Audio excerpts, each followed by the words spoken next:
Hello viewers, আসসালামু আলাইকুম। কেমন আছেন আপনারা সবাই? আশা করছি সবাই ভালো আছেন। আমিও বেশ ভালো আছি আপনাদের দোয়ায়। তো আজকে আপনাদের সাথে চলে আসলাম একটা ছোট্ট রেসিপি শেয়ার করার জন্য। এই তো দেখতে পাচ্ছেন চিকেন। তো চিকেন দিয়ে আজকে আপনাদের দেখাবো চিকেন জাল ফ্রাই করে। ঘরের সাধারণ উপকরণ দিয়ে আমি আজকে চিকেন জাল ফ্রাইটা দেখাবো। আশা করছি সবার ভালো লাগবে। ভালো লাগলে লাইক, কমেন্ট এন্ড শেয়ার করে দিবেন। এই তো দেখতে পাচ্ছেন ঘরের সাধারণ কিছু মশলা দিয়ে আজকে দেখাবো চিকেন ঝাল ফ্রাই। তো এই তো দেখতে পাচ্ছেন আমি একটা কড়াই বসিয়ে দিয়েছি। বেশ খানিকটা তেল দিয়ে দিব এখন।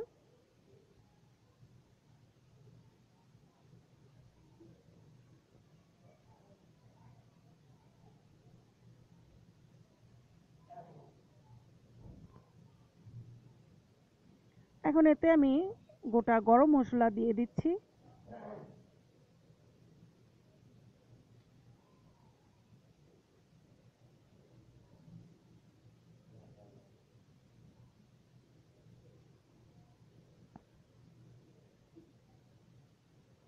এখন আমি 1.5 কাপ পরিমাণ পেঁয়াজ কুচি দিয়ে দিব।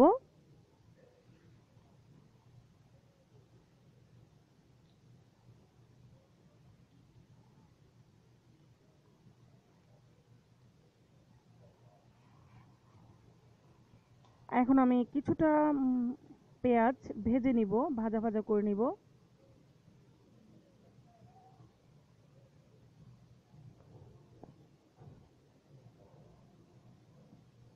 এখন দিয়ে দিব আদা রসুন আর জিরা পেস্ট করা ছিল একসাথে, সেটা আমি দিয়ে দিলাম।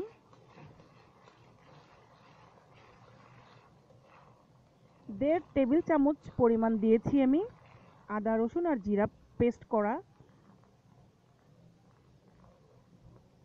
এখন তেলে ভেজে নিলাম। এখন অল্প পরিমাণ পানি দিয়ে দিব। তারপর গুঁড়ো মশলাটা আমি অ্যাড করব।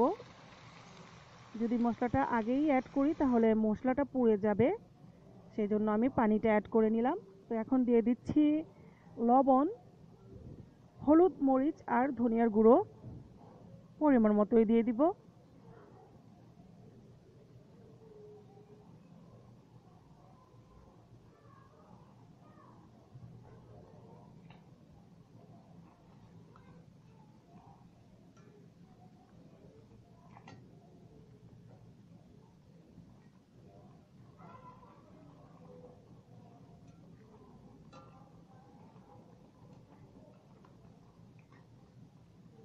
এখন আমি এটাকে ভালো করে কষাবো। আমার কষানো হয়ে গেছে। এখন আমি পরিষ্কার করা ধুয়ে রাখা মুরগিগুলো এখানে দিয়ে দিব।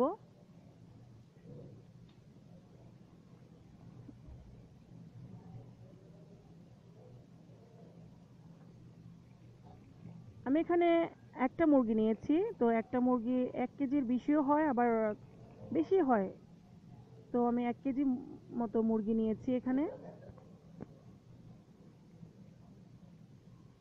তো এখন দিয়ে দিলাম টক দই 1 টেবিল চামচ পরিমাণ,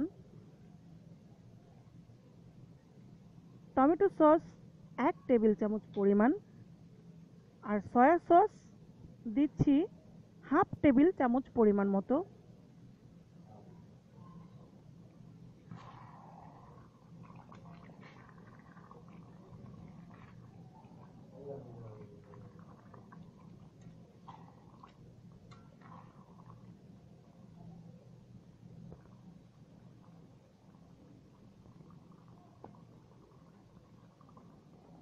আমি এখন ঢাকনা দিয়ে দিব, কিছুক্ষণ রান্না করে নিব। এখন আমি দিয়ে দিচ্ছি 4-5টা কাঁচামরিচ। কাঁচামরিচের ফ্লেভারের জন্য দিয়েছি, এটাতে কোনো ঝাল হবে না।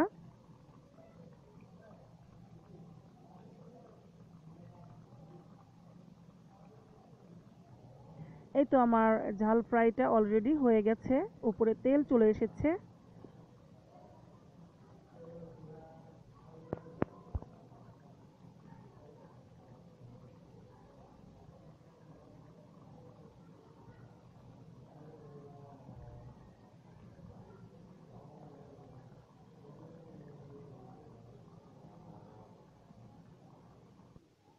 ভিউয়ার্স, আজকের রেসিপিটা কেমন লাগলো অবশ্যই কমেন্টস করে তো জানাবেনই। আর যারা আমাকে সাপোর্ট করে অনেক অনেক, তাদেরকে অসংখ্য ধন্যবাদ।